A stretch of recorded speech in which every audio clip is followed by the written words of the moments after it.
Welcome back to the Southwest. We are going to do a full winter update today on the garden. It is January 29th and current temperature is in the mid to high 60s. It's a beautiful day to do a walkthrough. So why don't you walk along with me? We'll check everything out.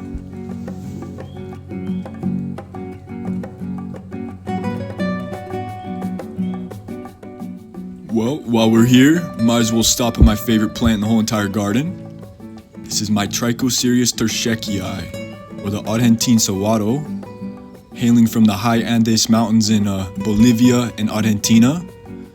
This guy can grow up to 20 feet plus and is the most cold-hardy columnar cactus on Earth. Our winter low has been 13 degrees Fahrenheit, and the only protection this guy has received is this spicy ramen cup. Look how flawless it looks. Moving on here to my Cotyledon orbiculata, which comes from Lesotho, South Africa. Like I've said many times, all cotyledons besides this one are only hardy to zone 8 or 9, mostly 9. And look how flawless this guy is. It's a high elevation form, and it has performed so well for me. Here we got Echinocereus rigidissimus, or the Arizona rainbow hedgehog cactus, and look at that rainbow coloration coming through.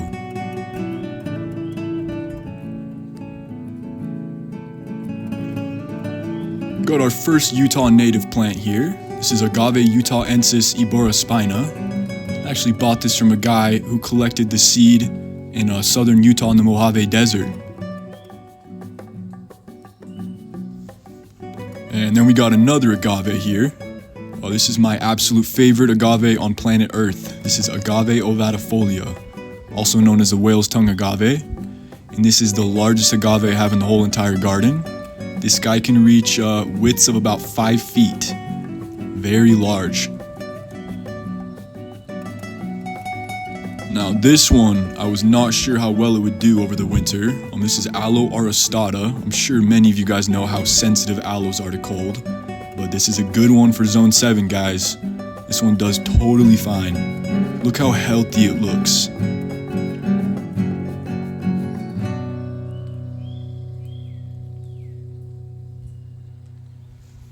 Alright, and then moving on here, we have the most iconic prickly pear in all of the Southwest. This is Opuntia Santa Rita.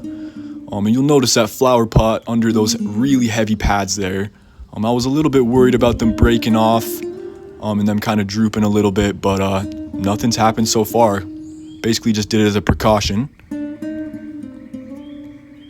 And we got one of the only cold hardy callistemons here. This is a Woodlander's Hardy Red bottle brush. And look how gorgeous it looks with that red new growth coming out. It's grown all through the winter. And I couldn't be more pleased with this guy. This is the only one besides Wetlands Challenge Mutant that will survive in Zone 7. All the rest are going to be Zone 8 or Zone 9 plants.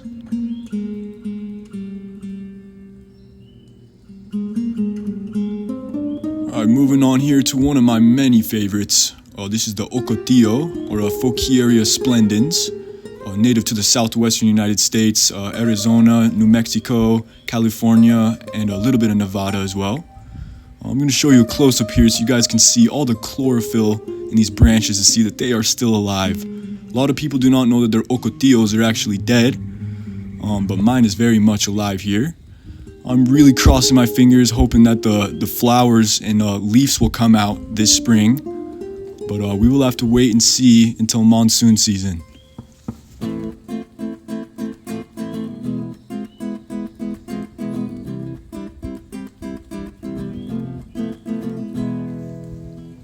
Alright, on to my palms here. This is my Rhopidophyllum hystrix, or the needle palm, hailing from the southeastern United States. Not a lot of people know you can grow this guy in the Southwest, but these guys are actually very heat tolerant. They've taken up to 112 degrees in this spot, probably even higher because this is a south-facing exposure. But I've been so impressed with these palms, and they're beyond beautiful. Could use a little bit of palm gain here in spring. They're looking a tiny bit yellow, but not too bad. Here's my second specimen here. really healthy. I'm really hoping these bottom suckers grow out a little bit more this summer, make it look a little bit more full. But such a fantastic plant. This guy is definitely called needle palm for a reason. Those spines are pretty vicious and they will get you pretty good. Moving on here to a fantastic plant. This is a Hesperalo fonifera, or the giant Hesperalo, hailing from the mountains of northern Mexico. And this guy can reach heights of 6 to 7 feet tall and 5 feet wide. So very deserving of the name giant. I'm sure a lot of you guys know of its smaller cousin Hesperalo parviflora, or the red yucca, which only reach heights of about 3 feet tall. But this guy gets absolutely massive and is a perfect statement piece for your desert garden.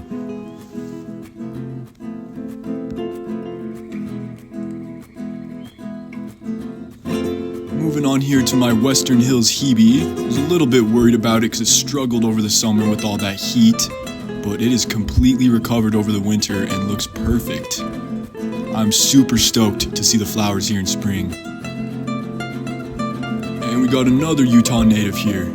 This is Penstemon etonii, or the firecracker penstemon. This guy grows all over Utah, and look at those luscious, evergreen, tropical looking leaves. I mean, it doesn't get much better than that. Not only that, but the hummingbirds are obsessed with this plant, and they feed all year. One of the most important plants here in Utah.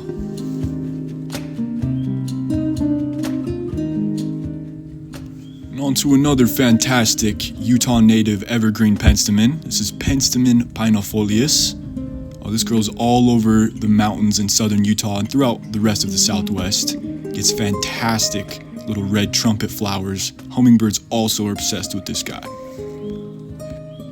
Here we got another very classic plant of the southwestern United States. This is the blue sotol, or the Dacylerion wheeleri.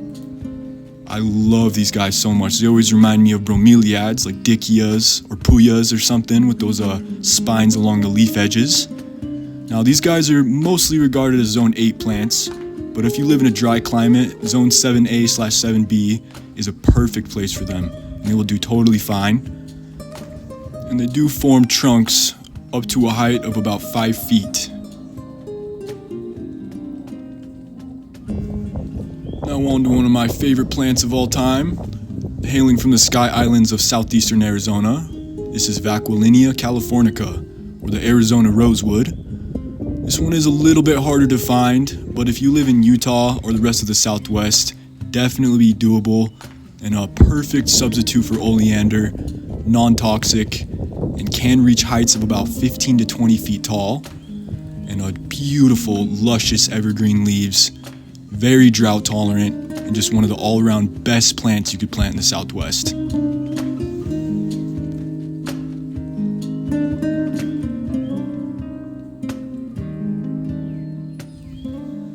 Now, onto Euphorbia caraceus wolfenii. This plant hails from the Mediterranean region, which includes southern France, Italy, Portugal, and Spain, I believe. Look at this guy. Absolutely no change from the summer. Looks exactly the same year-round. Love that beautiful bronze-colored new growth coming out. I thought this was really interesting. So some of you may know Hesperalo parvifloras normally take on a purple coloration in the wintertime, which is what this guy is. But look at that. Totally green. No change whatsoever. Hasn't even budged.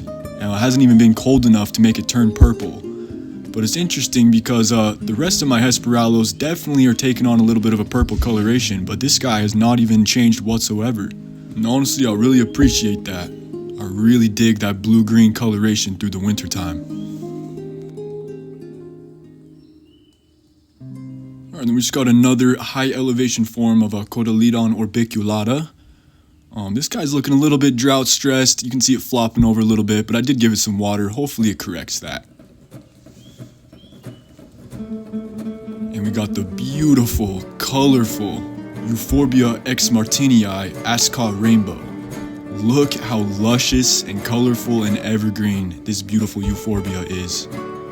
Now this is one of the most popular euphorbias in Utah. It's almost at every house around here. But honestly, I'm chill with that because it's such a beautiful plant.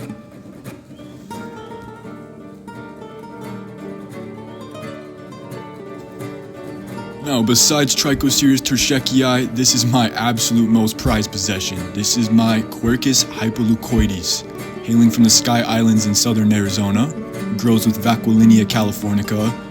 This one is extremely rare in cultivation outside of Oregon for some reason. I don't know why it's so popular there. It's very rare in Arizona as well, where it's native.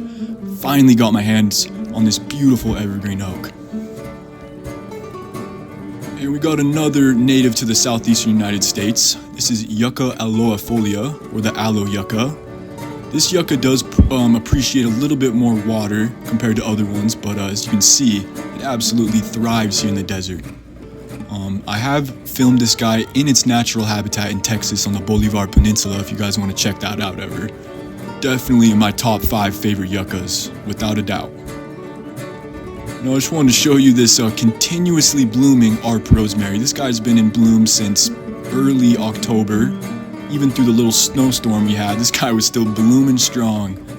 And I have many rosemaries in my garden. Never get sick of them. Such a beautiful staple for southwestern or Mediterranean gardens. Alright, back to another Utah native. This is Nolina microcarpa, also known as Sacahuista. This guy grows in the Mojave Desert in southern Utah. Check out those gorgeous little curly cues. Beautiful agave and yucca relative. Alright, then right next to it, we have another Utah native. This is the desert globe mallow, or Sphaeralcia ambigua. This plant does not look like it would be evergreen, but it is. Look how nice and green this guy looks in the wintertime. I mean, and then mixed with those orange flowers in the summertime, this plant is just unmatched. I mean, doesn't really get better than this. I filmed a video of this guy in southern Utah in Padre Canyon about 2 weeks ago. If you guys want to check that out, it looks just as green in the wild as it does here in my garden.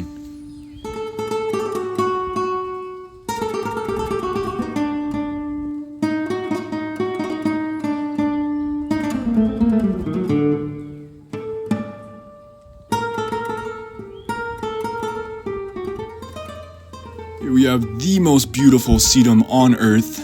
This is Sedum palmeri, hailing from high elevations in northern Mexico. Look how beautiful those pink older leaves are, with those trunks that cascade down the rocks. Such a fantastic sedum. It does not get better than that.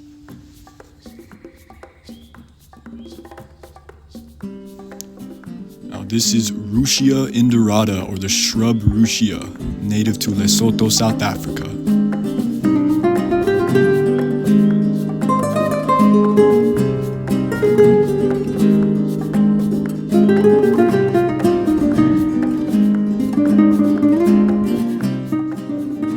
This one's a little bit uncommon, but this is Aloenopsis spathulata, also native to Lesotho, South Africa. I'm sure you've heard that too much in this video, but check this guy out. Always reminds me of a coral or something.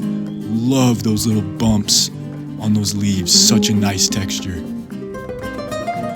Now, this is my champion winter bloomer. It just finished opening up its last flower. This is Rabea albipunctuata. It has bloomed all winter long. And on to another champion winter bloomer. This is another Utah native. This is the Angelita daisy. It has bloomed literally since last March, continuously, hasn't stopped.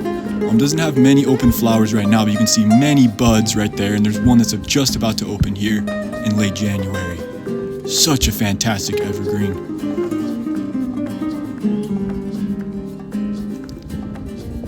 This guy is very, very common here in Utah as well, but that is just fine with me. So beautiful. This is a Santolina cameociparisis, native to the Mediterranean region. I'm sure you can tell, has that look. Such a fantastic plant. Smells really good. Has gorgeous yellow ball flowers here in the spring.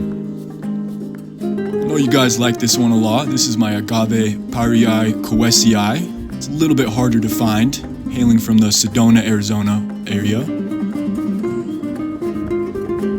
We have another very common Utah native. This is a Photinia fraseri, and my Mexican orange, my Choicea tornata Sundance, which is such a beautiful plant here in the wintertime. So bright and luscious, and it's just a staple here in my garden.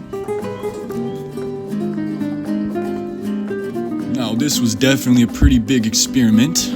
This is a Trichocereus grandiflorus hybrid. It's a columnar cactus that can reach up to 5 feet tall. I was not sure how this guy would do. I just protected it with a styrofoam cup on the growing point like that Trichocereus. But look at it. Absolutely flawless. I'm not the only one growing it up here in central Utah as well. There's a few other people.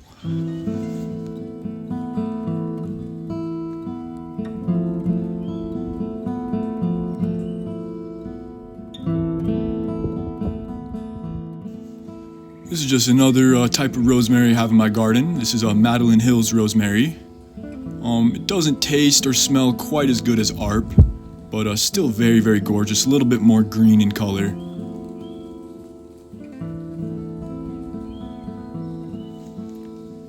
This is another one of the most popular euphorbias here in Utah. This is Euphorbia rigida. You literally can't go a block without seeing at least 30 of these in southern Utah. It's laying down a little bit right now, but it pops right back up in spring as soon as temperatures get a little bit warmer. Now, this guy is actually endemic to Utah. This is Penstemon utahensis, a beautiful evergreen penstemon, mostly coming from the Zion National Park area. Gorgeous.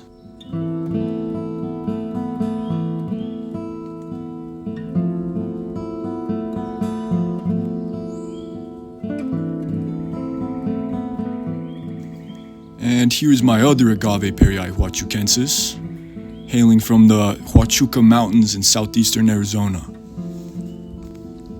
Well, would you look at that? We got another flowering plant here in January. This is my other Penstemon utahensis. It has mostly flower buds, but it does have some open flowers, and I keep seeing bees visiting them. Now, this is my Ceanothus victoria. This is one of the most cold-hardy Ceanothus, in cultivation at least. There are 5 Ceanothus native here in Utah.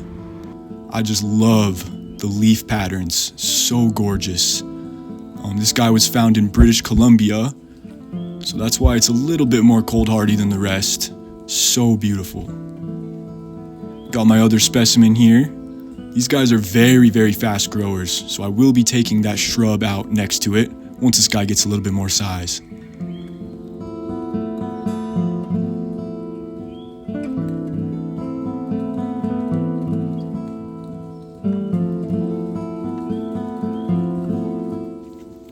Now on to my beautiful Yucca rigida. This guy comes from southern Texas and northern Mexico in the Chihuahuan Desert. This is a very large growing yucca. It's related to Yucca rostrata. This guy put on about 20 leaves last year, so I'm super stoked to see this guy grow a nice, large, fat trunk. And this is just one of the many evergreen lavenders I have throughout the garden. I believe this is Hyde Coat. It's kept its gorgeous evergreen form throughout the winter, of course. We have another Euphorbia caraceus wolfenii. Like I said, it's from the Mediterranean region. This one's just a little bit more floppy because it's in a lot more shade. See those beautiful red trunks? This is one of the most popular euphorbias there is. Classic. You'll see them all along the Pacific coast, from Oregon all the way down to Southern California. Those iconic yellow euphorbia flowers.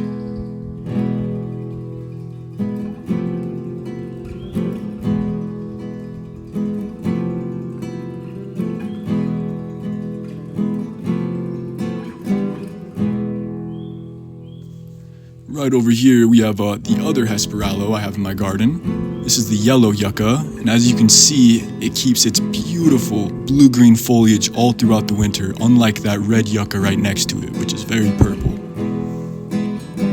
And We got my Toyon tree, Heteromeles arbutifolia. This guy is native to the chaparral on the west coast from Southern California all the way up to Southern Oregon around the Brookings area. This guy does have a little bit of damage on just a few of the leaves because unfortunately my gutter is leaking and it leaks directly onto the leaves of this guy, and it is causing it a tiny bit of damage. I just need to fix that and that problem will be done with. I'll get a little close up here of that Hesperalo parviflora. Now this is what that little one in the south-facing front garden is supposed to look like, have this deep purple color. Like I said, I do like the blue-green color a little bit more during the winter time, so I think I like the yellow yucca or yellow Hesperalo just a little bit more personally, but still very beautiful in its own right. We got Helianthemum nummularium right here. It's a type of cistus. Beautiful evergreen rock rose, has gorgeous orange flowers that I'm so excited to see this spring. The leaves feel very plastic-like and have this spectacular patterning on them. Now this was a complete shock to me. I had no intention of this surviving whatsoever. This is my African rock daisy. It is only hardy to 25 degrees Fahrenheit everywhere online, that's what it says, but somehow it has made it through our winter. You can see the other one has made it as well, so it's not a fluke. Very trippy, I don't know how that's possible, but I'm just gonna roll with it, because that's pretty cool. Well, that is gonna conclude our winter garden tour today. This was just of the front garden. I'll be releasing one of the back garden here soon. But I really appreciate you guys. Thanks for watching. Take care.